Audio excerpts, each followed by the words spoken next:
You should spend less time looking at your watch and more time learning how to be a human being. Hannah stood on the wet pavement, her eyes locked on the man in the tailored suit. Rain beaded on his shoulders, but he remained perfectly still, watching her with a quiet, terrifying curiosity. She gestured toward the elderly man trembling on the ground near the luxury sedan. Wealth doesn't give you the right to treat people like a stain on your clothing, Hannah said, her voice vibrating with heat. You're a textbook example of silver spoon arrogance. The stranger didn't explain. He didn't mention that the victim on the ground was a professional scammer he'd caught extorting people. He simply tucked his wallet away and stepped closer, forcing Hannah to tilt her head back. He studied her with a quiet, terrifying curiosity, as if he were cataloging a rare species of person he hadn't encountered in years. You have a lot to say about a situation you don't understand, he said. His voice was a low, dangerous velvet. Hannah let out a sharp, mocking breath. I understand enough. You have a big bank account and a very small soul. She turned on her heel and disappeared into the gray soul mist, leaving the most powerful man in the city standing in the rain. The executive floor of Apex International was silent enough to hear the hum of the air conditioning. Hannah straightened her blazer, her posture the result of 3 years of disciplined excellence. Hannah, her retiring boss Mrs. Kong said with a weary smile. I've built this legacy for 30 years. I wouldn't trust it or my son to anyone but you. You're the heartbeat of this office. Hannah bowed slightly, a swell of pride grounding her. I'll make sure he succeeds, ma'am. The heavy doors at the end of the hall swung open. A man walked in, his silhouette tall and imposing against the floor-to-ceiling windows. He moved with a slow, predatory grace, unbuttoning his charcoal jacket as he reached the head of the table. Hannah's breath hitched. The air suddenly felt thin. It was the eyes. The dark, unreadable gaze from the rain last night. Siwoo didn't look at his mother. He walked straight to the edge of the desk where Hannah stood. He leaned in, his voice a low simmer only she could hear. A small soul. The room went deathly silent. Hannah felt the blood drain from her face. Siwoo watched her for a beat, the corner of his mouth twitching. I'm Siwoo, your new CEO. Mrs. Kong, he always loved to address his mom by her name in a professional setting, has told me a lot about you. I suspect, Miss Hannah, that we are going to spend a lot of time together. He pulled back just enough to look her in the eye, then turned to address his mom, leaving Hannah standing in a trance, the realization of her mistake hitting her like a physical blow. The silence in the room didn't break until the heavy doors clicked shut behind Siwoo. Hannah stood frozen, her fingers digging into the leather folder in her hands. She could still feel the phantom heat of his breath against her ear. The small soul comment was a ghost in the room, hanging over her like a heavy cloud. Hannah, are you all right? Mrs. Kong asked, placing a gentle hand on her shoulder. Hannah forced a smile, though her heart was hammering against her ribs. Yes, ma'am. Taking it all in. It's a big change. He's a lot to handle, Mrs. Kong whispered, looking toward the door where her son had disappeared. But he's fair. Usually. Hannah spent the next 3 hours in a state of quiet panic. She sat at her desk, which sat right outside the CEO's massive glass office, and stared at her computer screen. She tried to focus on the transition schedule, but all she saw was the rainy street and the way Siwoo had looked at her when she called him a small soul. At 2 p.m. the intercom buzzed. It was a sharp, aggressive sound. Miss Hannah. My office. Now. Hannah stood up, smoothed her skirt and took a deep breath. She walked in and found Siwoo sitting behind the desk. He wasn't looking at a computer. He was looking at a single piece of paper, her resume printed. 3 years, he said, not looking up. You started in the junior pool. You caught a $10 million error in the Busan branch files. My mother promoted you on the spot. I was just doing my job, sir, Hannah said, keeping her voice steady. Your job, he repeated. He finally looked up. His eyes were even darker in the office light. And does your job description include screaming at strangers in hotel driveways? Hannah's face heated up. Sir, about last night. I misunderstood the situation. You thought you were a hero, he interrupted. He stood up and walked to the window looking out at the Seoul skyline. You saw a man in a suit and a man in rags, and you decided who the villain was before anyone spoke. That's a dangerous trait for a PA, Hannah. It means you let your emotions blind you to the facts. Hannah bit her lip. She wanted to defend herself, to say that she hated seeing people bullied, but she knew it would only make things worse. It won't happen again. It won't, he agreed, turning back to her. He dropped a thick stack of blue folders on the desk. These are the last 5 years of our U.S. distribution audits. There are inconsistencies. I want a full report on every single one by 8 a.m. tomorrow. Hannah stared at the stack.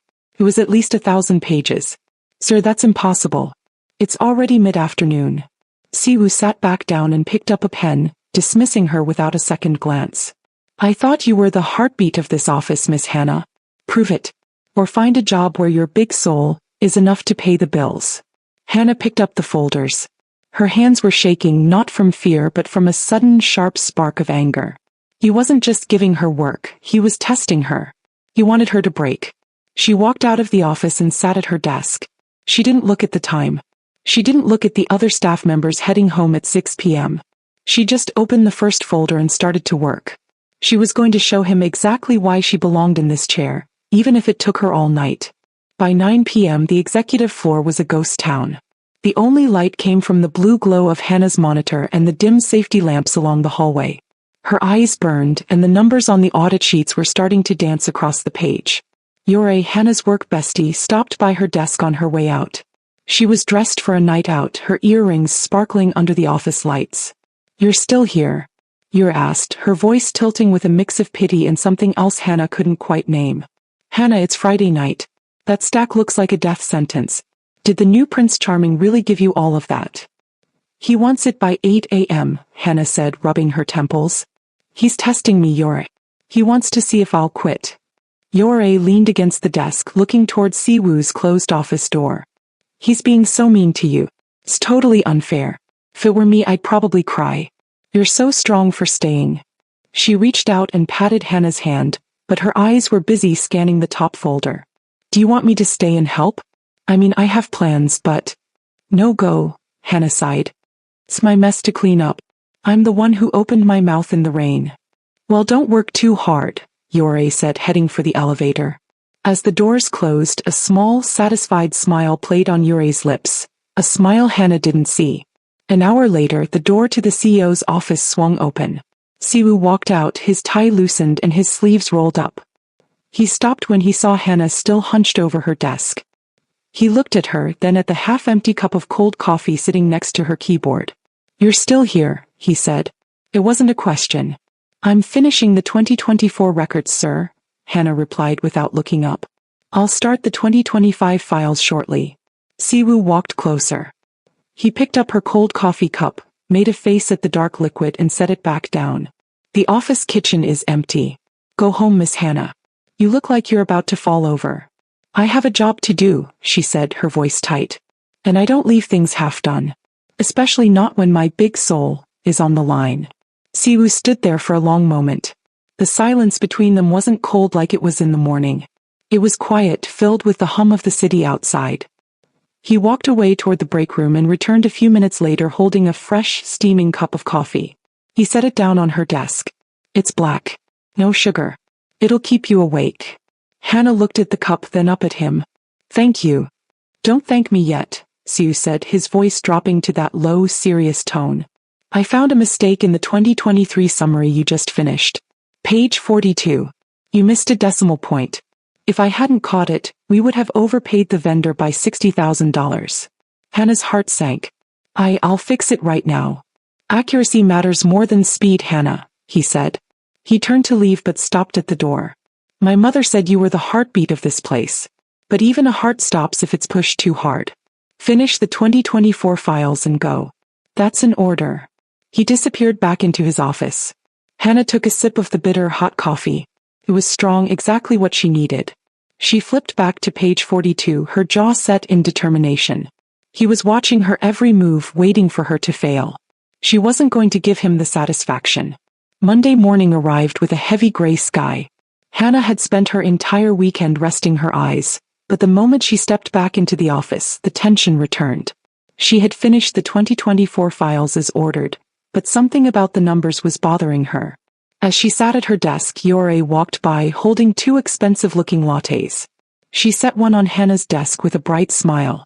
You look exhausted, babe, Yore said, her voice loud enough for the nearby staff to hear.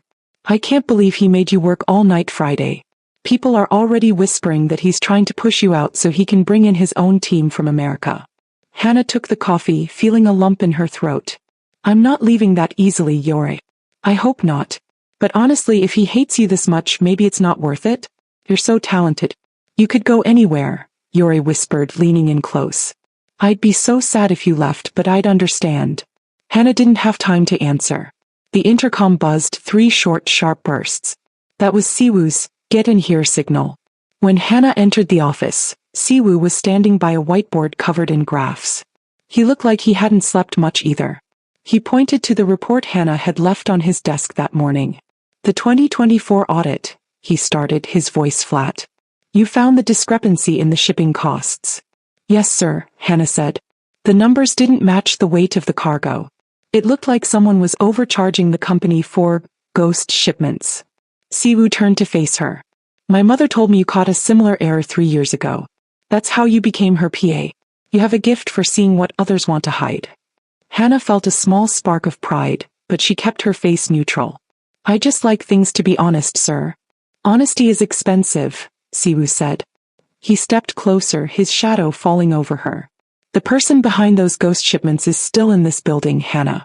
They've been stealing from my mother for years and they've stayed hidden because they know how to play the game. They probably think I'm just a rich kid who won't notice. Hannah looked at him, surprised. For the first time, she didn't see the rude boss. She saw a man who was deeply protective of his mother's hard work. Is that why you gave me all those files? To see if I would catch them again? I needed to know if I could trust your eyes, Siwoo admitted. He handed her a small encrypted flash drive. This contains the private accounts for the marketing department. I want you to cross-reference them with the shipping logs. Don't tell anyone. Not even your best friend out there. Hannah took the drive, her pulse quickening. This wasn't just busy work. It was a mission. I understand. As she walked out of the office, she caught Yuri watching her from the break room door. Yuri's smile didn't reach her eyes this time. Hannah felt a sudden chill. In a building full of glass walls, it was hard to know who was watching and who was waiting for you to trip. Hannah sat down and plugged in the drive. She had been the one who yelled at Siwoo for having no soul, but as she looked at the secret data, she realized they were now in the same boat, surrounded by people who smiled to their faces while digging a hole beneath their feet. The office felt different on Tuesday. The air was thick with a kind of quiet electricity that made the hair on Hannah's arms stand up. She spent the entire morning buried in the marketing accounts Siwoo had given her. The deeper she dug, the more she realized that the ghost shipments weren't just mistakes. They were a deliberate trail leading away from a much bigger theft. Around noon, Yuri appeared at Hannah's desk. She wasn't carrying coffee this time. Instead, she held a stack of physical mail that needed sorting. Hannah, you've barely looked up all day, Yuri said, her voice dripping with fake concern. Are you okay? You're acting so secretive lately. Even the junior staff are starting to ask if you're okay. They think you're being punished. Hannah didn't look away from her screen. I'm just busy, Yuri. The new CEO has high standards. He has impossible standards, Yuri corrected, leaning over the desk until she was inches from Hannah's ear. I heard a rumor in the break room. They're saying he's looking for a reason to fire you so he can promote someone more loyal. Hannah finally looked up, her eyes tired. Who told you that? Yuri shrugged casually. Just gossip. But you know how this place is. Once a rumor starts, it's like fire. I'm just trying to look out for you, babe. If I were you, I'd take it easy. Don't give him more reasons to stress you out. Hannah thanked her and went back to work, but her mind was racing. Was Siwoo really planning to fire her? Or was the office just waiting for her to fail? Later that afternoon, Siwoo called Hannah into his office. He looked tense, his eyes fixed on a security report on his desk. The marketing files, he said, his voice a low rumble. What did you find? It's not just shipping, Hannah explained, placing her notes on his desk. Someone has been creating fake vendor profiles. They've been funneling small amounts of money, not enough to trigger a major audit, but over 3 years, it adds up to nearly $2 million. Siwoo took a deep breath, his jaw tightening. And the access logs?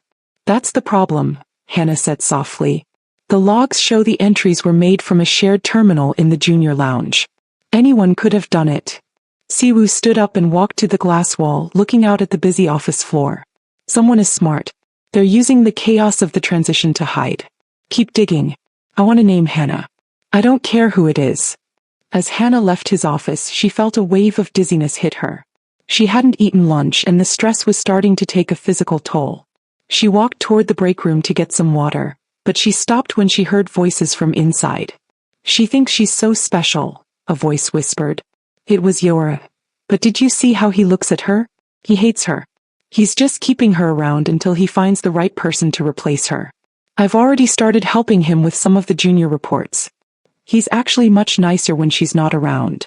Hannah stood frozen in the hallway. The best friend who had been comforting her was the one feeding the fire. Yore wasn't just jealous. She was auditioning for Hannah's job while Hannah was distracted by the audit.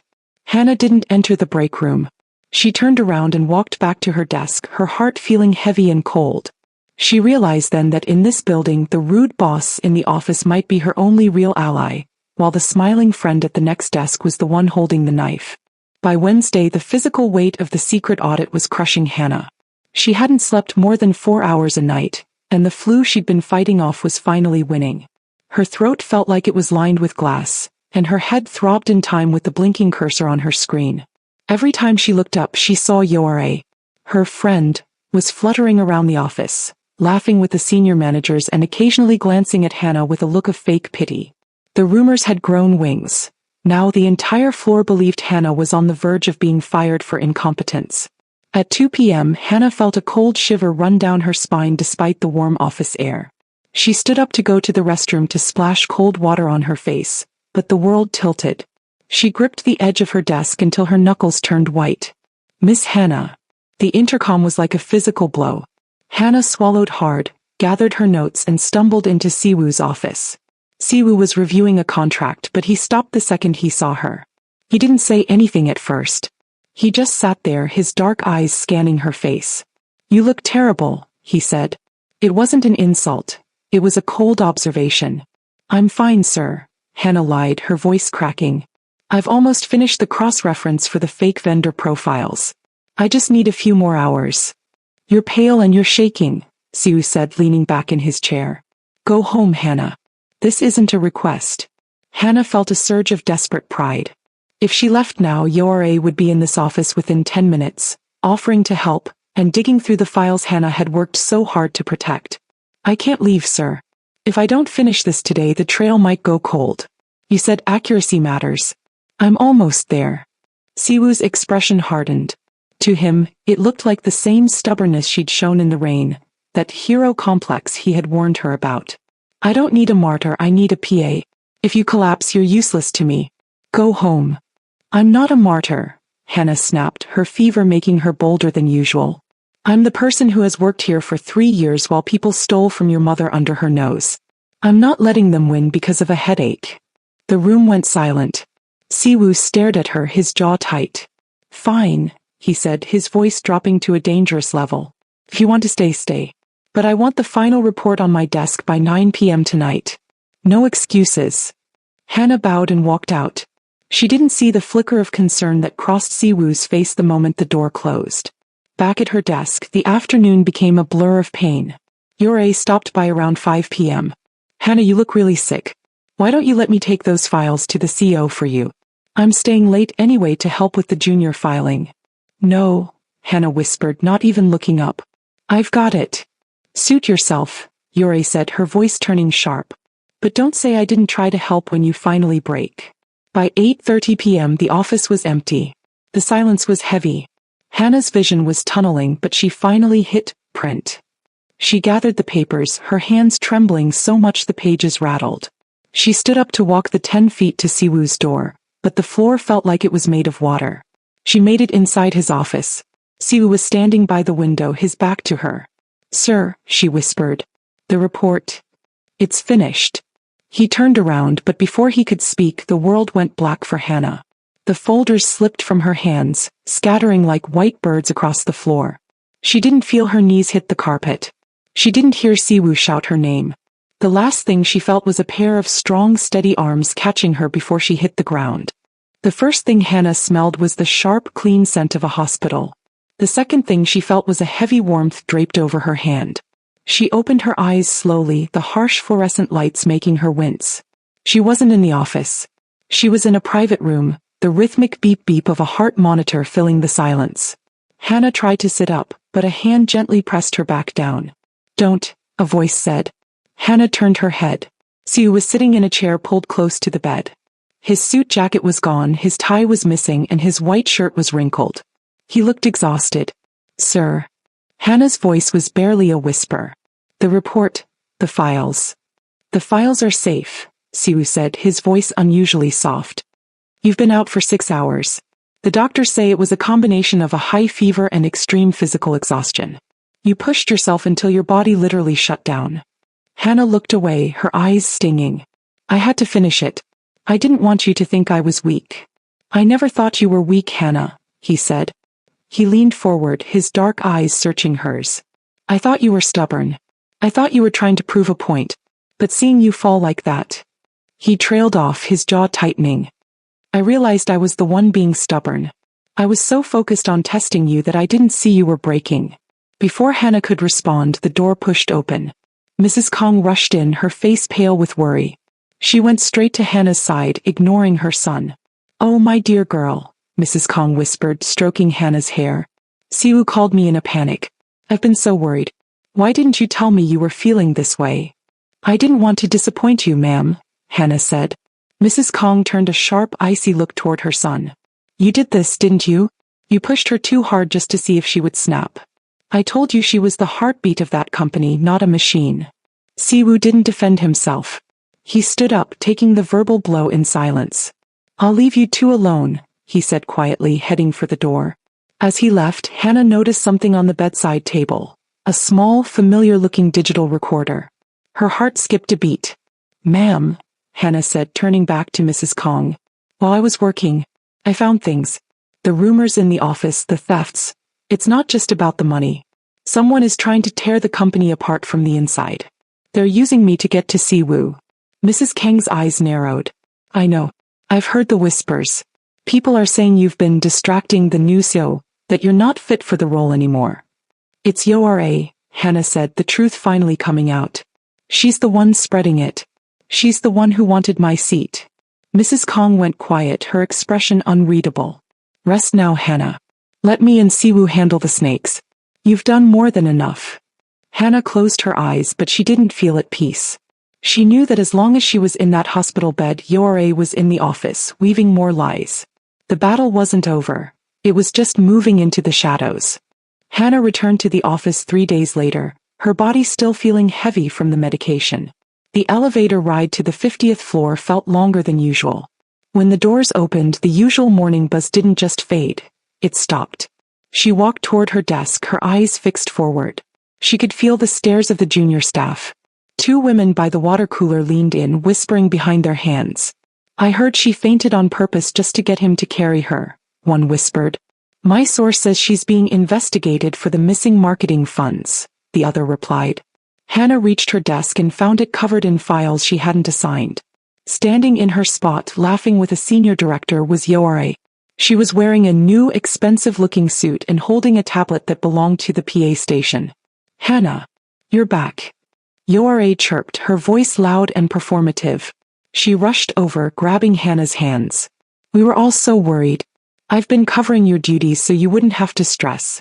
The Siu, has been leaning on me quite a bit while you were away." Hannah pulled her hands back. "Thank you, Yora. I'll take it from here." "Oh, but the CEO said I should finish the Q4 projections since I already started them," Yora said, her smile sharpening. "He's in a very bad mood today. You should probably stay out of his way." Hannah ignored her and knocked on Siwoo's door. "Come in," his voice sounded like gravel.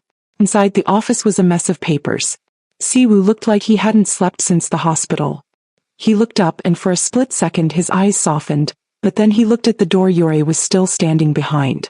He put on his CEO mask again. "You're back early," he said. "I'm ready to work, sir," Hannah replied. "Sit," he commanded. He leaned forward.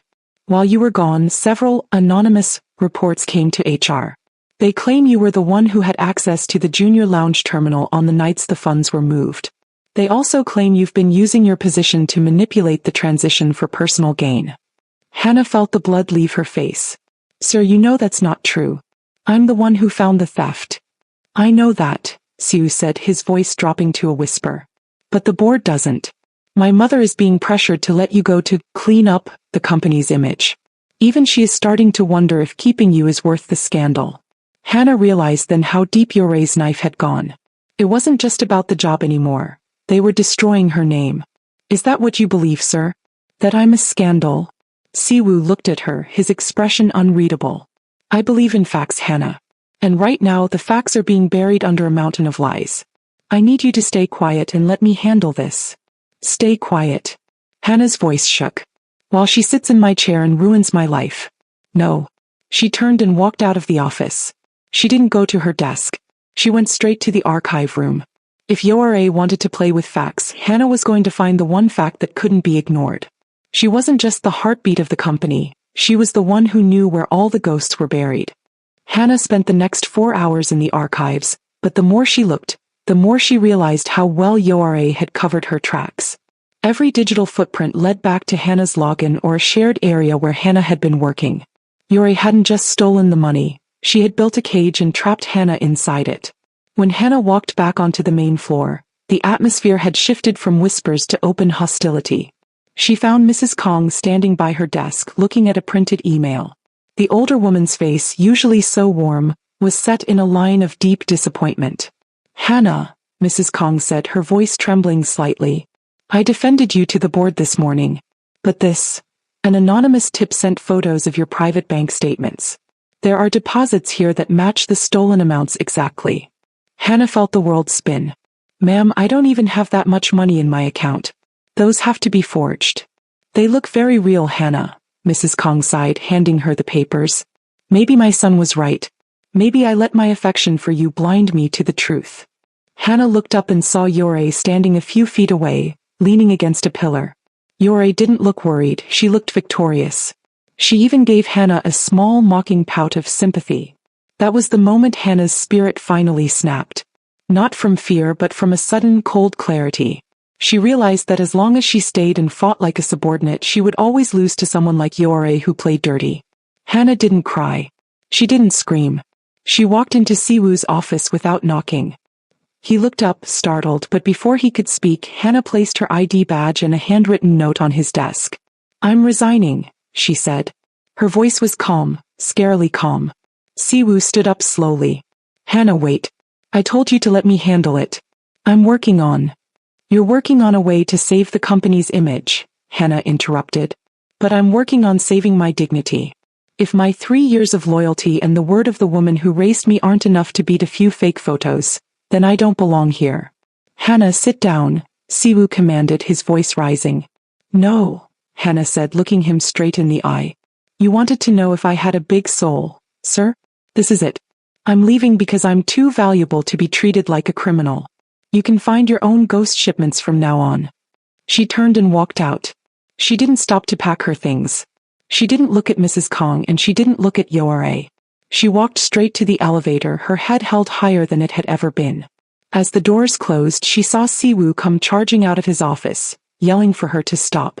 But for the first time since the rain, Hannah was the one in control of the silence.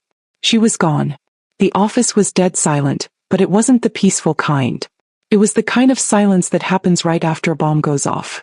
Siwoo stood in the middle of the floor, staring at the closed elevator doors. His mother, Mrs. Kong, sat at Hannah's empty desk, her head in her hands.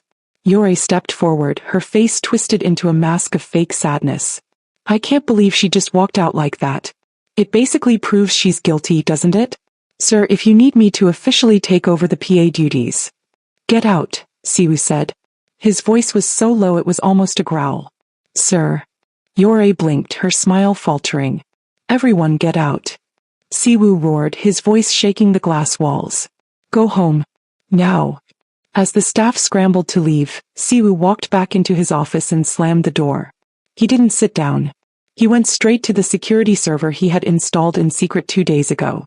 He hadn't told Hannah, and he certainly hadn't told the board. He didn't look at the money trails.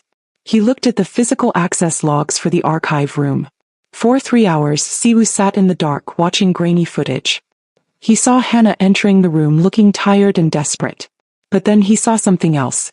At 2 a.m. on the night Hannah was in the hospital, A figure in a hoodie had entered the archives using a master key. The figure didn't look for files. They went straight to the back corner and planted a small black device behind the server rack. Siwoo zoomed in. The person paused to check their phone. The light from the screen hit their face for a split second. It was Yore. But she wasn't alone. In the reflection of the glass, Siwoo saw the person she was talking to on the phone. It was the head of the marketing department, the man who had been helping her funnel the ghost funds for years. Siwoo didn't wait for morning. He called his mother. He called the police. And then he drove. He found Hannah sitting on a bench in a small park near her apartment. It was raining again, the same soft soul mist from the day they met.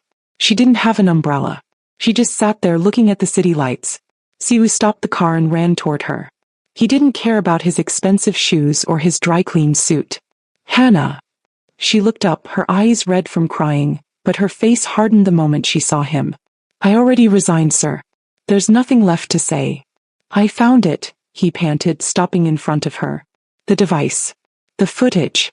Yuri didn't just forge the documents. She was using a signal jammer to frame your login. She's at the police station right now, Hannah. Her and the marketing director. Hannah stood up slowly, the rain soaking her hair. Does your mother know? She knows, Siwoo said. He stepped closer, his voice breaking. She wants to apologize. He feels terrible. But more importantly, I need to apologize. You told me I had a small soul. And you were right. I was so afraid of being played for a fool that I treated the only person who actually cared about this company like an enemy. Hannah looked at him for a long time. The Prince of Apex was standing in the mud, shivering and soaked, looking at her with a raw honesty she hadn't seen before. I'm not coming back as a piece, Siwoo, she said firmly. Siwoo nodded, a small, sad smile touching his lips. I know. My mother wants you to take over the strategy team. You caught a $2 million theft twice. You're overqualified to hold my coffee. He reached into his pocket and pulled out a small, familiar coral-colored lip gloss. It had fallen out of her bag when she collapsed. He held it out to her. I don't want a PA, he whispered. I want to be the kind of man who deserves to stand next to someone with a soul as big as yours. Tomorrow, can we start over? Not within the office walls. How about a date? Hannah looked at the lip gloss, then at the man holding it. She took it from his hand, her fingers brushing against his. Tomorrow, she said, a small smile finally breaking through the shadows. But you're still paying for dinner. Consider it a fine for all this. Siwoo laughed, a real bright sound that echoed through the quiet park. He held his umbrella over her, and as they walked toward the car, the heartbeat of the company was finally steady again.